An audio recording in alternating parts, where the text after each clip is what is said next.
This is Dan Dix here reporting for Press for Truth, and it's that time of year again, my friends. The Bilderberg Group is going to be meeting in June in Stockholm, Sweden. So is Mark Carney going to be there this year after they selected him to become the current Prime Minister of Canada? Or what about Pietro Parolin, the Secretary of State of the Vatican, who I filmed attending the meeting back in 2018? Is he their pick for the next pope? Well, folks, I plan to be there to find out and to provide you with the kind of coverage that you've come to expect from PFT at Bilderberg. As I'm sure most of you know, the first time I covered a Bilderberg meeting was 19 years ago now, in 2006, when they were in Ottawa, Canada.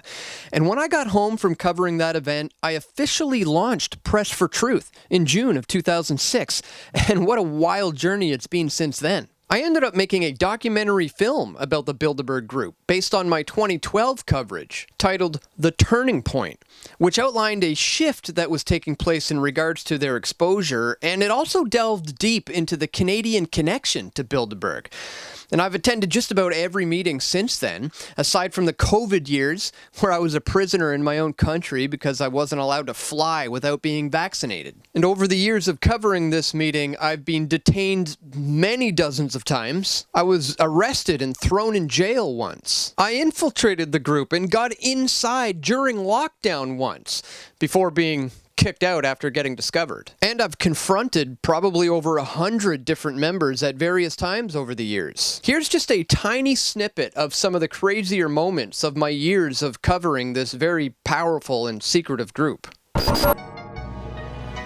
Over here, over here, over here. Get your pictures ready. Remember us? Alright guys, so we are inside the hotel here, currently at Bilderberg.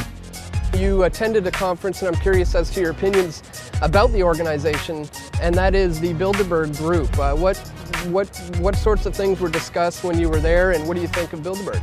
Well, one of the rules of Bilderberg is that everything is private and off the record. So that's what I think of it. Okay.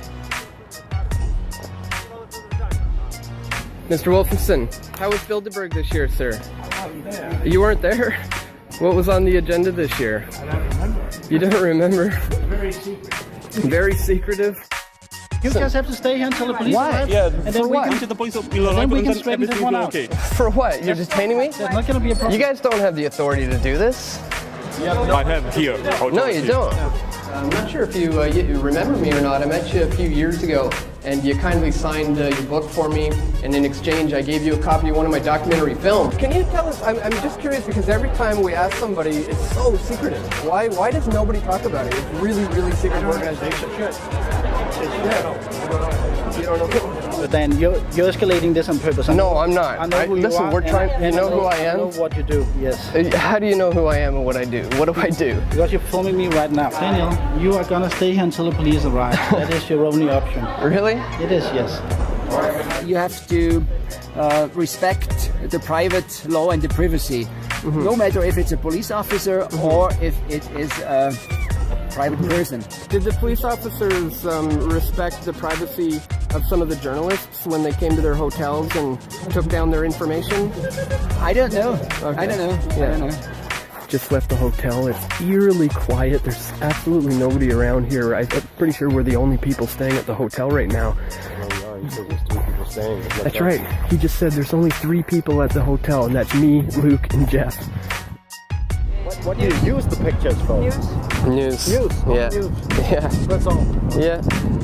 And to expose these guys for what they're doing. Expose them. Yes. Well, you're public figures now when you attend something like Bilderberg.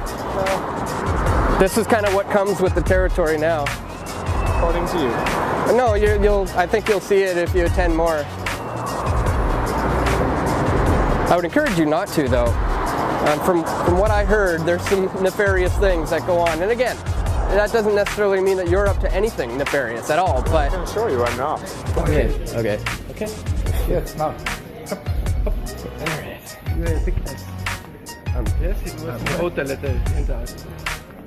Yes, yeah. Hey, easy. No, go. Yes, now. Hey! Now.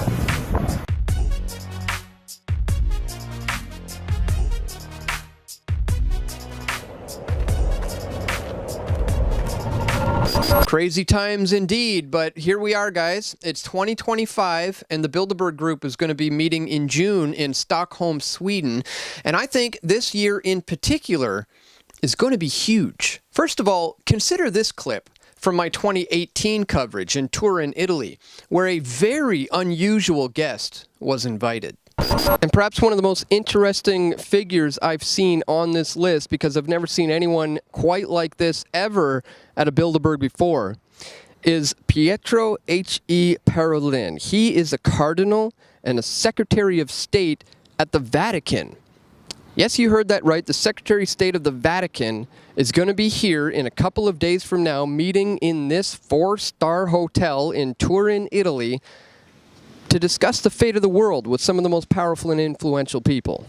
Here we are 7 years later, and if you look at Polymarket's betting odds, you'll see the question, who will be the next pope, has none other than Pietro Parolin in the lead, with his odds of becoming the Pope currently at 26%, with 24% in a close second. The reason why I think Pietro will be the next Pope is because he's on the radar of the Bilderberg Group.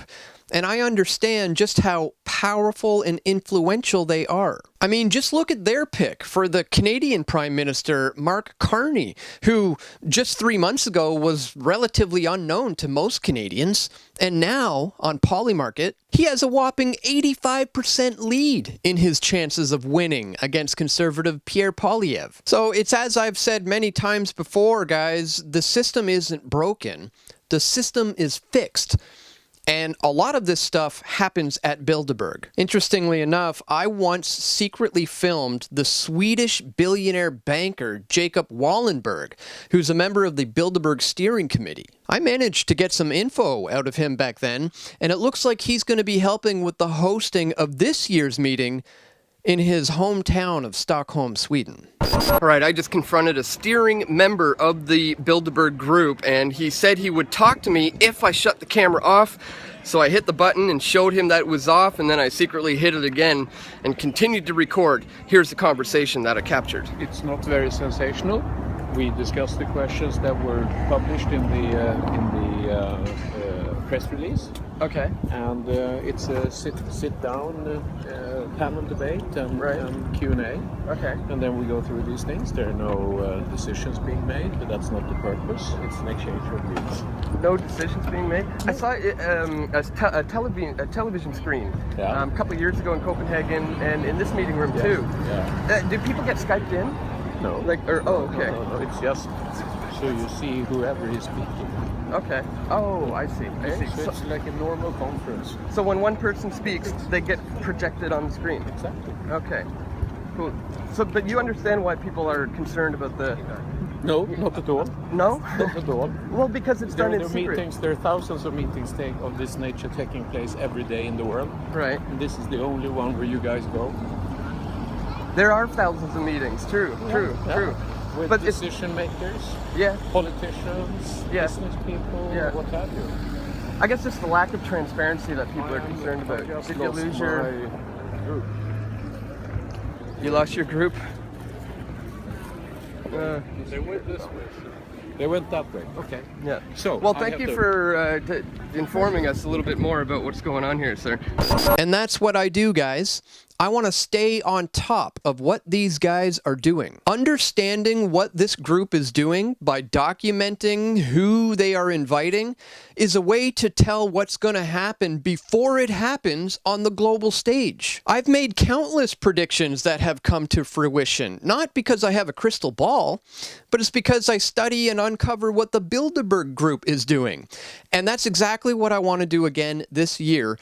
But I'm going to need your help. And that's why I launched a Go Get Funding campaign titled Bilderberg 2025 in Stockholm, Sweden with Press for Truth, with the hopes of raising enough funds so that this doesn't cost me a fortune like it has in the last few years. Sweden is a very expensive place to go, so your support will help me with the flights, the accommodations, and the transportation costs while I'm there. Guys, I'm willing to throw myself on the front lines there to speak truth to power and to shine a light on the deeds that are done in the dark. But once again, I need your help to do that. So please consider making a contribution at my Go Get Funding campaign so I can provide you with the best coverage possible that you've come to expect from Press for Truth at Bilderberg. You can click the top link in the description below. Thank you so much to everyone who helps contribute to my cause and for fighting the good fight with me. Thanks for watching, guys. Please share the Go Get Funding campaign. I'm looking to raise around $4,000 or so because when all is said and done, that's usually about how much it costs me. So any help with that will be greatly appreciated. So that's all for today. Thank you so much in advance for everyone who does contribute. And stay tuned, guys. We're going to have more video reports coming soon, God willing. This is Dan Dix reporting for Press for Truth. We all want truth.